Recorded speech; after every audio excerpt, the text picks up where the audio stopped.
अपने माजी के तसव्वुर से हरासा हूँ मैं। अपने गुजरे हुए अय्याम से नफरत है मुझे। अपनी बेकार तमन्नाओं पे शर्मिंदा हूँ। अपनी बेसूद उम्मीदों पे नदामत है मुझे। मेरे माजी को अंधेरे में दबा रहने दो। मेरा माजी मेरी जिल्लत के सिवा कुछ भी नहीं।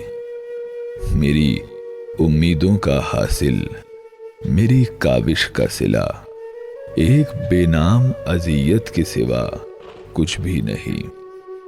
कितनी बेकार उम्मीदों का सहारा लेकर मैंने ऐवान सजाए थे किसी की खातिर।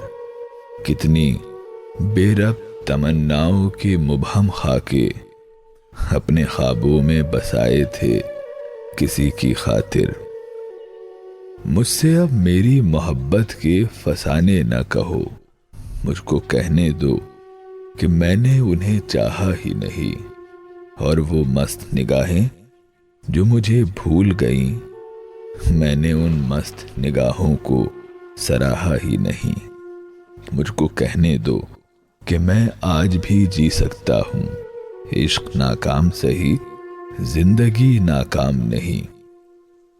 उनको अपनाने की ख्वाहिश, उन्हें पाने की तलब, शौक़े बेकार सही, सही ये गम अंजाम नहीं। वही गेसू, वही नजरें, वही आरिज़, वही जिस्म। मैं जो चाहूँ तो मुझे और भी मिल सकते हैं। वो कमल जिनको कभी उनके लिए खिलना था, उनकी नजरों से बहुत दूर भी खिल सकते हैं। अपने माजी के तसव्वुर से हरासा हूँ मैं।